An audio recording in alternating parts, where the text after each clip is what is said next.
Welcome back to Beyond Well. I'm Sheila Hamilton, and I have decided to begin every podcast with a brief or sometimes personal explanation of why the topic that we're going into really interests me. But first, I want to give a shout out to the team at Active Recovery TMS, who supports our program and lives our values that mental health care should be readily available, compassionate, and holistic. Active Recovery is expanding into the Puget Sound this year and is offering clients an expanded and robust path to healing, including transcranial magnetic stimulation, esketamine therapy, and talk therapy, with new offerings, new clinics in neighborhoods near you, and a committed professional staff to guide you on your wellness journey.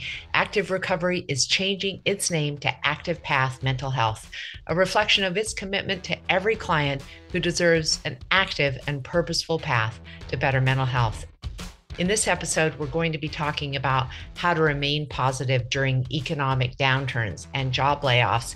And I have some personal experience about this because I worked in the news business for so many years. It's considered very volatile. Everyone prepares you to get laid off, but when it happens to you, it is completely destabilizing. Last year in the tech sector, it was one of the most brutal years the sector has ever seen. 154,000 tech workers lost their jobs. So I know in terms of the anxiety and self-doubt that it leaves, especially for people who are remaining and wondering about what's next, for the person who has experienced the kind of destabilization and the loss of personal identity. That's who we're talking to today. And I'm super excited that Dr. James Polo has agreed to join us for today's episode.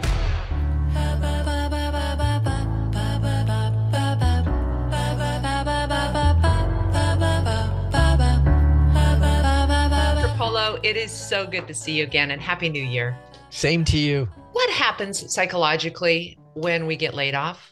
Why is it so unbelievably traumatic? Well, it's traumatic because regardless of the reason of being laid off, people feel like it's a failure. I mean, you don't choose to be laid off. And so consequently, it almost feels like a failure on your part. And it also feels like a rejection. And it's a very difficult thing to deal with from an emotional perspective. And then, of course, there's the practical aspects of, well, now I don't have a paycheck. What am I going to do with that? So losing a job is one of the biggest, most significant stressors that people struggle with. Do you know, is it listed as one of the traumatic indicators on the ACE scale? It is. It is. Loss of a job is near the top. Wow. Yeah. Loss of a child, number one. And losses are all up there at the top, but loss of job is a significant one. You know, I just was really taking in what you said about that we take it personally, even though it may not be. And I'm remembering in the news business that everyone says, look, you're going to get laid off at some time. It's one of the most volatile careers you could have. But when it actually happened, I was like, what could I have done differently? They told us the newsroom was being downsized, but I was like, if I'd just been better, maybe I would have been one of the people that didn't get laid off, right? It's a very interesting dynamic. If the entire company goes out of business and everyone loses their job, that actually doesn't always feel personal. Right. But if the company is, say, letting go of half the workforce, then you feel like, oh, well, why wasn't I kept? I wasn't valuable enough. So there's that sense of feeling less than. Yeah. And for those that are left behind, I've heard it called that it's almost very similar to survivor's guilt from plane crashes. Well, you can feel, first of all, you feel sad for your friends. You feel guilty that you somehow kept the job. And you then, even though you kept your job, now begin to see the leadership as somehow the enemy, because after all, they are the ones that let everybody else go and are creating the feeling that you're having. And so it creates a challenge. So even for people that remain on a job, when other folks are let go, that's stressful. One of the very first things that I was thinking about is how immediately you feel as if you should go get another job, when in fact, what you should do after a trauma is sit down, breathe a little, take really good care of yourself, gather your friends and family, see what your support network is, right? Why do we have this almost traumatic response to wanting to get right back into the job? Well, I think there's two reasons. One's emotional, one's, again, more practical. The emotional reason is if I can get another job, that's kind of a way of saving face or a way of getting back out there. Somebody wants me. I'm Yeah, okay. And it's almost as if you can forget about being fired. And the reality is, you won't. That uh, will still feel like a rejection. It'll still feel like a failure. I think the other practical aspect is that sometimes people have to find a job because they've got a rent check coming up in a that's month, or right. they've got to pay for the Yeah. food, or kids, that need daycare. So, Yeah. so sometimes people have no choice but to quickly go looking and finding something. I would really like to talk to you about how we go through some kind of practical steps for shoring up your psychological well-being during this time. And I guess the first thing would be to begin with, how do we make ourselves feel valued again Yeah. when Yeah. someone has, in no uncertain terms, said you're not valued here? That's such an important aspect of how you deal with uncertainty. Keep in mind that when we are uncertain about the future, there's an element of fear that we have. And one of the adaptive human attributes that works against us sometimes is we tend to fear the worst case scenario. And this is for survival. So we fear the worst case scenario because if we can handle that, then we can handle anything. Yeah. And the challenge with that is so oftentimes when things are uncertain, we fear the worst, and the worst doesn't usually come true. It's not as bad as the worst. And so, one of the first things to do is to get that fear out of your head of the worst thing that's going to happen, because it's probably not. It's probably not going to happen. And I think back to your point, though, one of the things that is really important is to focus on yourself and do it in a couple of ways that are kind of important. First of all, being reflective. Hey, what are the things that I control? What are the things that I do not control? I don't control if my company is having financial challenges. I do control how I'm spending my weekend. So separate the things that you don't control from the things that you do, and try to put your efforts into the areas where you do have some control. And the reason why that's important is because in general, people feel better when they feel like they have control of what's going on. And so Yeah. what you want to do is focus on the things that you really do control. Because I feel like people have a lot of shame, they tend to not want to gather the kind of support and help that they might otherwise really benefit from. How do Well, you get over that feeling that this is a sort of shameful, embarrassing thing to have to tell other people about? that's such an important point, because shame is something that really impacts not only how we feel, it impacts how we act, and it impacts how we move forward. In terms of self reflecting, it's also important to actually spend some time saying to yourself, well, what are my strengths? And be honest and identify that you have some strengths. I don't usually recommend that folks focus on their weaknesses. What I usually say is, hey, identify your strengths, take credit for them, and then what are the needs that you might have that would make things better? But you have to give yourself some credit up front, because remember, people are not all bad or all good. Yeah. People have some things they do well. Some people have some things that they don't do so well. And so when you're at that point, when you feel like somehow you have failed or you've been rejected, that's when it's time to take a step back and say, well, wait a second, I'm not all bad. What Mm. are my strengths that I have? Hey, I'm really good at this. I'm really good at that. I'm great with people, whatever. And take credit for that and spend some time just reveling in that. Those are the strengths, actually. They're going to help you move forward. And it's also going to help you with your new resume that might be actually helping you land a better, more suitable job for you, right? Exactly. One of the challenges is if you don't sit back and reflect, you may end up sending yourself right back into the same situation that you just left. It could be that sometimes getting let go of a job is a blessing. Sometimes it's like, that wasn't the right job for you. That was Right. not something you were enjoying, or that was not something that you were doing well at. And it's a signal that maybe there's something else you might want to be doing. And so before you just jump right back into something, you want to kind of sit back, reflect. What are my strengths? What do I like to do? What drives my passion? That's what I'm going to focus on. It's very rare, Dr. Polo, for somebody to say, I lost my job. This is a good time for me to spend money on therapy. But boy, looking back, I kind of wish I had. I wish I had talked with someone who could say, all right, let's look at your strengths. Okay. Did you really enjoy what you were doing? What would you prefer to be doing? How much would you benefit from actually a new environment where you can control your own destiny? I had to figure it out completely on my own. Well, that raises a second point that's really important when folks are feeling with their uncertainty is, first of all, staying connected to other people is very important. Hmm. When you're not connected to other people, you're essentially listening to only that voice in your head, which is telling you all the bad things that you probably shouldn't be listening to. Totally. And so being connected to other people gives you a reflection of what others think. And generally, people don't see things as bad as you do. And Yeah. so it can be some good feedback. Now, what you've highlighted is for some folks, going that extra step and seeing a professional is sometimes what's needed just because the injury to their esteem has been so significant that they're having difficulty working their way out of it.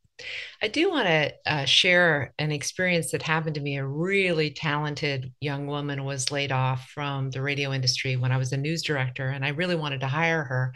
And I met her for lunch, trying to talk with her about what was next. And she was so bitter and she was so angry that she spent the entire hour we could have been talking about her next opportunity just Yeah. dragging down her boss and talking about her coworkers. And I was so turned off that I was like, I don't think this is a good fit. So, what kind of advice do you have for people about how to manage the real anger and bitterness that occurs because you were laid off? So there is sometimes some anger and bitterness that occurs, and it's okay to spend some time thinking about that, but then you've got to leave it behind Yeah. because focusing on the anger and the bitterness is looking backwards. And really, if you've already been let go from a job, you've got to now think about moving forward. So, what a therapist will usually do is help you accept what happened, put it into the right framework, not going to forget it, but now how do we learn from it and move forward? Sometimes that's hard to do on your own. I'll tell you a funny story. Yeah. I got fired from my very first job. Oh, wow. I was 16. I was working at a store called Dart Drug, which is kind of like a Target. Yeah. Okay. Because I was a good student, they hired me as a cashier. This was back in the days when you punched in Yeah. everything and you had to mentally calculate what the change would be. The Yeah. machine did not tell you the change because Right. there was no, digital machine. Yeah. So what happened was one day they were doing everything at the end of the night and they said, your register is short $999.99. And what happened to that money? I suspect that when I went to the bathroom, I didn't lock my machine and somebody else did that as a joke. But I got fired because I was short $999. Okay. And I felt so bad and I felt so much of a failure that when I went looking for a second job, I didn't even tell them I had already had a job. I said, oh, I'm looking for my first job because I didn't want to tell them, well, I already got fired. That is it is like it is funny how these job memories like eat at the very crux of our personal identity, Oh, don't absolutely. they? Absolutely. Oh Yeah. my gosh. And my next job was McDonald's. Okay. Yeah. And they had better registers and I was put as a cashier again. They asked, hey, what are your grades? I'm a BA student. Okay. You're going to be a cashier, not a cook. Yeah. And I was afraid. I was like, Bet. every time a person came in, I had like a little pad and paper just in case I was, slow on the calculations or whatever. So, I mean, it left an impact. Yeah. But as you might imagine, for adults, particularly if they have family, Oh. children, now this injury to them is much, much more magnified. I mean, especially if you see yourself as a provider, if Yes. that's a big part of your identity and suddenly that source of income is dried up, it's grueling to get past that. One of the things that I looked at, sort of a career side around this, and it was talking about how important it is to make sure that you have all of the kind of modern ways of networking. But in Mm-hmm. fact, it's not modern at all. It is reaching out to your network of people who love you and support you to see if they have ideas about other places you could land. The idea of going to a job board, attempting to get stuff through a recruiter, it's grueling. It's really hard. It rarely happens. It's almost always somebody who knows you and believes in you who recommends you for the next job. The way we've changed, the way we socialize has actually changed the way you find jobs. I mean, it That's used to be right. you would send a resume in with a letter and they'd write you back or they'd call you back. Yeah. These days, you can sit online and send in 50 resumes and never hear Never a hear word from back. anybody. That's right. Yeah. And so you are right. It's really about how do you connect with people and network, word of mouth, a friend of a friend who knows somebody, or hey, here's an opportunity, you should go. But you've got to be willing to kind of put yourself out there, a little bit of a risk. Okay. Mhm. Be assertive at the same time that you're kind of demonstrating that you're eager and willing to jump into whatever the job happens to be. And it's very hard to do that if you're still bitter and focused on what happened before. So you've got to let that go. I really loved the idea when you talked about acceptance because acceptance doesn't mean that we like it. It just means that we accept the reality of what has actually occurred, right? I think people get Exactly. really screwed up with that idea when you Exactly. hear them talking about you have to come to a place of acceptance. They're like, well, I don't want to accept it. Well, it is There's reality, there's right? no other option because Yeah. I mean you're not going to change it. Yeah, So totally. And so, in speaking about the impact to a wider community, I've always heard this adage it's a recession when your neighbor gets laid off, it's a depression when you get laid off, right? yes. We tend to think, well, it's just happening over there until there can be like a domino effect, and suddenly a lot of people are losing their jobs. We do collectively, doctor. Wait, what can we do collectively as a group? Yeah. Well, the first thing that is important is making sure that you actually have a group of folks that you can rely on. And you can't find a close network of friends when you're in a crisis. Okay. So, one of the things that I remind people is when things are going well, that's when you want to make sure that you're being connected to people because when things aren't going well, that those are the folks that you're going to be able to reach out to. It's very hard to reach out to somebody you've never known before to say, hey, I'm struggling. I just got fired. I could use You're some help. only going to be able to do that with a friend that you trust. Yeah. What I remind people all the time is, do you like it when people ask you for help? Mm, They almost always say, oh, yeah, I love it. When they yeah. ask me for help, I'm more than happy to jump in. I'm more than happy to give them my opinion. Well, guess what? Your friends are eager to help you too. Yeah. So don't be shy about saying, hey, I'm struggling right now. And it doesn't even have to be, losing a job. It can be other struggles as well, too. I'm struggling with this, or I have a problem with a coworker, or, I'm afraid of the gas prices going up. There can be all kinds of things that you can talk with friends about to get a different perspective. And if nothing else, almost always you'll find out you're not alone. Mm. Other people are struggling with the exact same issues. I honestly think, Dr. Polo, that in this day and age, especially when young people sort of derive a lot of their self esteem from Instagram and social media, that saying I need help and here's why is a kind of a human gesture that makes people really love you.